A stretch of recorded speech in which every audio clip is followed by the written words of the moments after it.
Day in my life as a tourism graduate nga nabutog Thailand nga naimog may sa today's video day. At samahan nyo kami sa aming kaganapan ngayong araw, pero bago yan hindi talaga mawala ang ating itlog for today's video. At dahil may katigasan man ang ulo ang Disney Princess, talaga gamitin natin yan pang pukpok sa itlog. At dahil nagbagong isip ang Disney Princess na hindi na lang talaga na ipok, kay baka naman dahil wala na talagang stock knowledge ang Disney Princess. At ngayong araw pala mga Dino, kaya nakatukan na naman ang Disney Princess dahil nga schedule niya mag-chute. Today mag-standing ovation na naman tapo pag-cute-cute, napunta din napita cellphone. Fast forward mga babes, no, pagkatapos pala namin mag-flag ceremony at bago kami punta doon sa auditorium dahil kaya naghihintay man kami sa go signal kung pupunta na ba. Pasalida muna kami ay para hindi talaga ako magsunod-sunod sa aking mga tiyanak na mga anak. Hintay yung mga Dino pagkatapos nila ng film show at then nag-go signal na pupunta na daw lahat ng mga estudyante doon sa auditorium. Heto dahil tingnan ninyo yung mga estudyante ko dahil para nakawala sa hawla. Ito talagang kanilang gusto ng mga bata na makalabas sa hawla. And for today's video at ngayong araw ay may programa pala kami dito kaya nakabayolate ang Disney Princess, kinakabayolate man po sila. Ngayong araw pala mga kababes, no, kaya sineselebrate nila ang retirement day ng dalawang teachers namin dito. Kaya ito talaga ang kanilang programa dahil bongga pas kinabonggahan.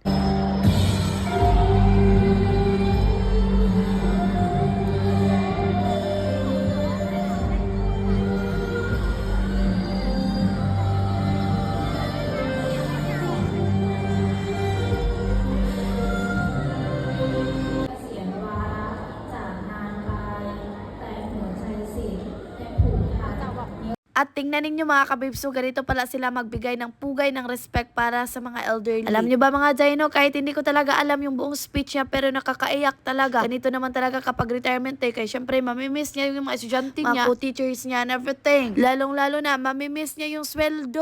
At pagkatapos ng programa mga kabibs, so kaya ganito din pala dahil kung paano sila pumasok, ganito rin sila lalabas. At sa mga oras na talaga na ito mga Dino, kaya nahihiya talaga ako dahil kaya nakachinelas ng Disney Princess dahil nga nakalimutan magpalit ng sanda. At pagkalabas pala namin mga kababes, no, kaya dahil may design naman dito sa labas, hindi wala ang pagpictorial dyan sa mga teachers and everything.